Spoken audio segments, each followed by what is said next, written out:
All right, back at it. Two more red wines by the glass. This was a big offshoot for us, I think, on this list, right?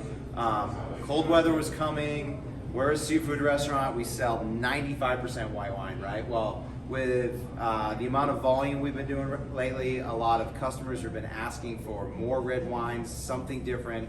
So here we go. We brought in a Rioja for the first time ever. We're pouring it by the glass. This is a Reserva, right? This is the Bodegas. And we're also going to taste the Quircia Bella, which is a Super Tuscan, which we'll jump a little bit more into the Mongrana in just a minute. But starting with what we need to know about the Rioja is where? Spain, right? So this is our only Spanish wine on the list. Reserva, right off the bat, we know that a Reserva from Rioja, well, I should mention that maybe we don't know it, but the grape type is Tempranillo. So in Rioja, that is their jam. That is their main varietal that they have, which is Tempranillo. The Reserva, right off the bat, we know that it's been aged. This is a 2016. This is a 6-year-old wine. That is like incredible that we are serving wine enthusiasts, top 100 wines in the world. We serve it by the glass. Reserva means it's been in the bottle for 2 years. It's sat in the barrel for 2 years, right? So before it ever even hits the market, it's already got 4 years of age on it. It's just a great, big, spicy, seductive wine from Rioja, right? I think people that like Riojas, they drink Riojas. It's a very popular wine by the glass. Tempranillo is such a well-balanced wine. You get a lot more, I think, into that spicy cigar box, tobacco-y feeling with wines from Rioja. So like that's why people drink Spanish wines or like Portuguese wines, right? They want that leather, tannin, but they want it with like a super fruit background to it, right? It's not like, holy crap, it's a super young Bordeaux and it's nothing but tannin and nothing but like, this has those cool notes, right? Like those weird things that we can geek out on, but then it's like washed away by like just beautiful bright fruit, right? So tell me what you tasted. Yeah. Well, like you were just saying, a big departure of this wine versus a lot of our other red wines by the glass.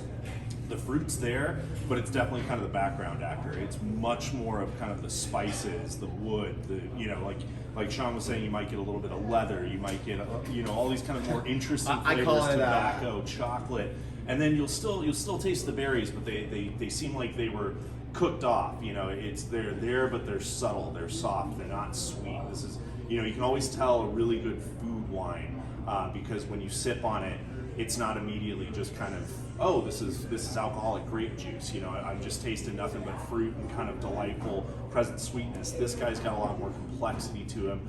Still very soft, very subtle, and not really aggressive with the tannins either. So it really will pair well with things and not overpower a lot of our kind of more like delicate seafood dishes. I'll have to throw in, grandma's basement, like that mustiness, right? Like that's what you get in this wine. Like, say we're like, that is such a defining characteristic, that mustiness, that cedar box, that off-ball, kindness of a wine versus like the Bella Gloss, which you're going to get none of that, okay? Real far departure from what we've been doing.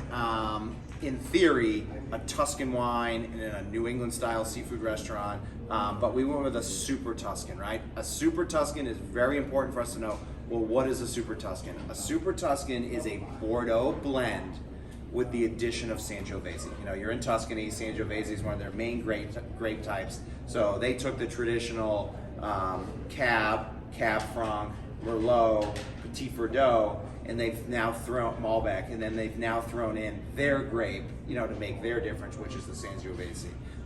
Old world wine, it tastes old world, it smells old world, you get a lot of that soil. This is also, it's on the Tuscan coast, right? So you get that salinity. I think about that even just smelling the wine. I feel like I'm smelling that ocean breeze, right? Which I think is important when we're here at a seafood restaurant to get a little bit about that. But again, this is also a very highly notable wine in Wine Spectator. It's just a well-known wine in the wine world. People will know this wine when they see it on the list, and they'll love the fact that we serve this by the glass. And just, the other note on that is people will ask for, do you have any blends? There you go, there's a blend, right? And this is a blend, they might not be used to drinking Italian blends, But when you start saying things like Cab Merlot, and then you throw out Sangiovese, which Sangiovese is the main varietal in Chianti, people know Chianti. You know, you tie that all together when talking about this wine, and people go, well, let's give it a shot. And it's just a great drinking wine. Yeah, absolutely. I've sold a lot of Italian wine over the course of my career in restaurants. Super Tuscans are always an easy crowd pleaser. Again, it's having to do with that blend. It's got a little more complexity, but it's a little more approachable than some of the more kind of aggressive, big Italian reds. Big note with this one, if you're going to compare it to the Tempranillo, this one's going to be a little more, you might use the term bolder. It's still going to be very kind of like soft fruit notes. You'll get them in there, but it's much more subtle, not quite as ripe.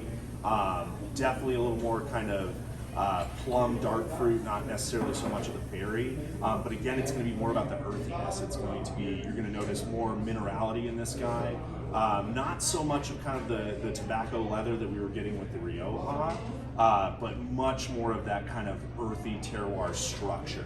And let me jump in real quick. And the reason for that is because aged in oak barrels, so you're getting that woody, oaky, leathery, aged in cement vats. So you're just getting that natural terroir flavor. There's nothing, you know, what went in is coming out. You know, there's no, you know, the cement's not adding anything to the wine. You know, the natural yeast from the air, some of that kind of stuff, but absolutely none of, like you just said, that's why you're getting so much of that earth in that wine. Two great wines.